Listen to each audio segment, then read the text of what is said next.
Il est 11h46, donc forte hausse, comme vous le savez, des baptêmes d'adultes pour Pâques, plus 45% par rapport à l'an dernier, et on est avec un futur baptisé. Bonjour Jean-Pierre de Beauvais. Oui, bonjour Pascal, bonjour à vous, bonjour à tous les auditeurs, auditrices, et que Dieu vous garde. Alors, on Amen. a envie de connaître votre itinéraire. Vous avez 55 ans, qu'est-ce qui s'est passé depuis que vous êtes né? Et pardonnez-moi de poser la question comme cela. Alors, je vais plutôt, on va faire autrement. Avant, il y a à peu près environ 2 ans, maintenant, un petit 2 ans, Dieu était parmi moi, il était autour de moi, mais je le respectais. Voilà, j'allais de temps en temps une fois aux églises quand il y avait des cérémonies, mais ça n'allait pas plus loin. Voilà, ça n'allait pas plus loin. Bon, je connaissais les bases, etc., mais ça s'arrêtait là. Et je vais résumer mon parcours, c'est sur les 2 dernières années, notamment sur la dernière année et demie, où là, je vais résumer, c'est une rencontre et un besoin. Une rencontre, pourquoi? Parce que j'avais commencé à étudier un petit peu la parole de Dieu, j'avais commencé à étudier un petit peu tout ça sur Internet, et un jour, il m'a parlé. Alors, ça paraît drôle, ça peut peut-être effrayer beaucoup de monde, mais vous êtes au calme chez vous, vous êtes en train de lire une de ses paroles, et d'un seul coup, il vous dit ne crains rien, rejoins-moi dans l'église. Là, vous vous posez des questions, vous vous dites ça y est, je deviens fou, je déraille, je commence, peut-être que je vais ressembler à Jeanne d'Arc, je sais pas, etc. Voilà. Vous vous posez beaucoup de questions. Sauf que, quelques jours après, un ami qui est dans l'église, qui s'occupe des orgues, me dit « Jean-Pierre, ça fait un petit moment qu'on ne s'est pas vu, est-ce que tu peux venir à la messe ?» Et lors de cette cérémonie, lors de cette messe-là, donc il y a à peu près un peu plus d'1 an et demi maintenant, je me suis mis, alors on ne sait pas pourquoi, vers la fin de la messe, après l'aumônie, je me suis mis à trembler dans tous les sens devant le prêtre et le diacre. Je me suis mis à trembler dans tous les sens et je me suis littéralement liquéfié. Là, je me suis dit, c'est pas possible, là, il y a un appel, il y a quelque chose. Du coup, je me suis renseigné et je me suis rapproché donc des sœurs et des frères qui s'occupaient de la formation, donc pour devenir catéchumène, pour la formation, pour rentrer dans l'église. Et je me suis aperçu à ce moment-là que j'avais, non seulement c'était un besoin que j'avais, mais c'était aussi que j'avais une facilité à comprendre, à étudier les textes bibliques, la parole de Dieu, la vérité, trouver les mots-clés, etc. Et puis, de fil en aiguille, ça s'est fait. J'ai dit, voilà, moi, je désirerais, s'il vous plaît, rentrer dans la maison de Dieu, être auprès de Jésus. Voilà, c'est un besoin, j'ai besoin d'être auprès de lui. Et il s'est passé un autre phénomène, c'est en étant lors du carême, pendant le carême, là, donc c'est-à-dire pendant les 40 jours qui sont en train de s'écouler, il s'est passé un phénomène, c'est que non seulement je vais me faire baptiser, mais je pense que je vais continuer d'autres fonctions dans l'Église parce que c'est un besoin. Oui, effectivement, c'est ce que, en vous écoutant, je me disais que la finalité, c'est pourquoi pas que vous entriez dans l'Église et que vous deveniez à son service. Mais quand je disais quelle a été votre vie, vous êtes né dans une famille catholique ? Pas forcément. Pas disons que. D'ailleurs, ma question est idiote puisque vous n'avez pas été baptisé. Donc, ça n'a rien à voir. C'est parce que non, ça n'a rien à voir, Pascal. Ça n'a rien à voir. La plupart des personnes de ma famille ont été baptisées. Ma fille, la première.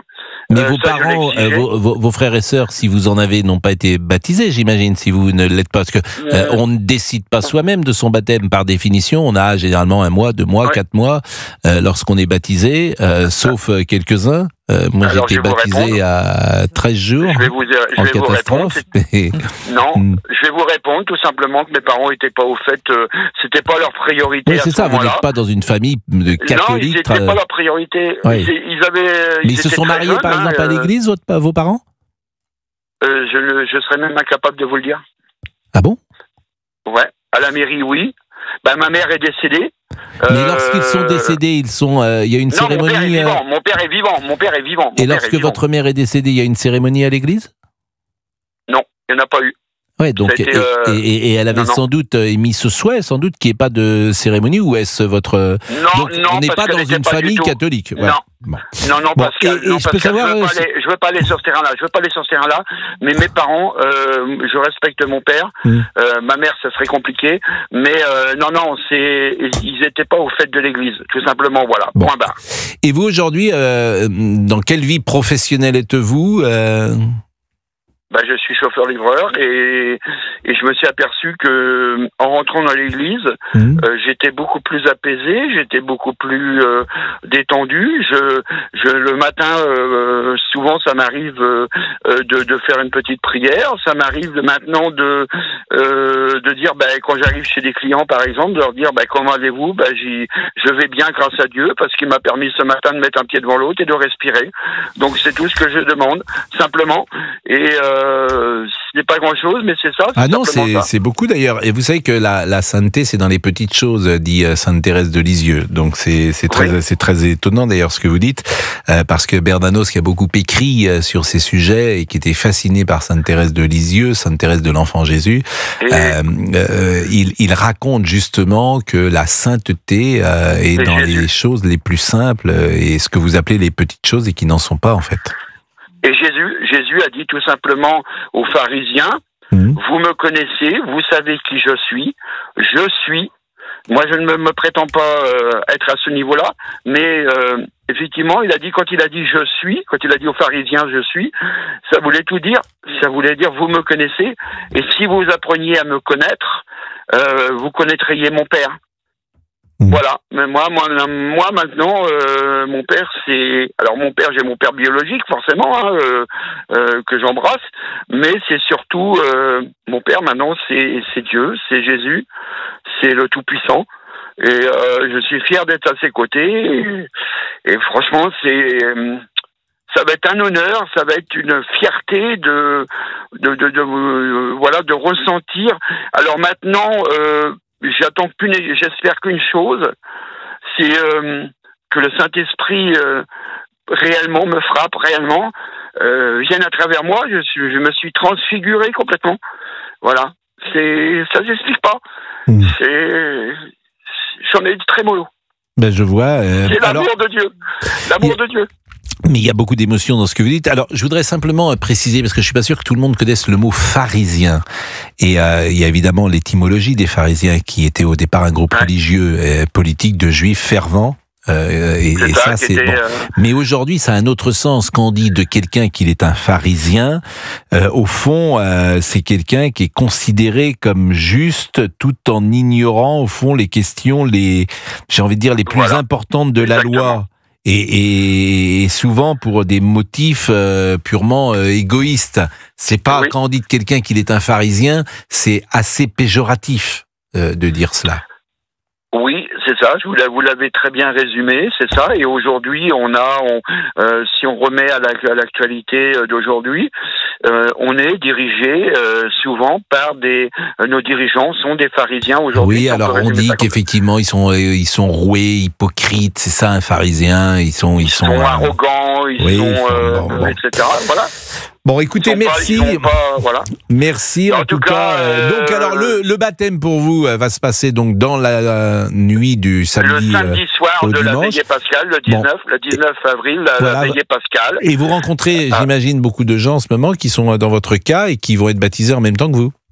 Alors, pour vous donner une idée, dans l'Oise, on est plus de 200. Alors, ce qu'on considère des adultes, c'est plus de 16 ans, c'est 16 ans et plus, et les adultes.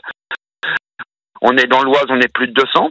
Dans le Val d'Oise, plusieurs centaines, par exemple. Dans le Val d'Oise, on a créé vraiment. Il y a des liens qui se créent. Bien sûr, mais énormes. C'est un très beau moment la veillée pascale. Hein. La liturgie, la liturgie. Déjà, Pascal, quand vous aviez eu déjà simplement la cérémonie de l'appel décisif, avec, en l'occurrence, moi, c'était avec Monseigneur Jacques Benoît Gonin dans l'Oise, c'était avec Monseigneur, déjà l'appel décisif, les trois scrutins, etc.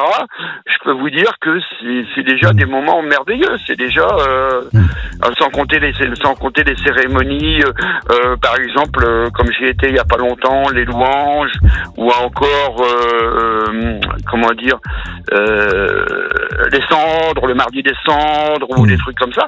Je veux dire, c'est vraiment des moments de partage énormes. C'est voilà, moi je dis voilà. Et puis surtout qu'on est dans les derniers temps, on est dans les derniers jours.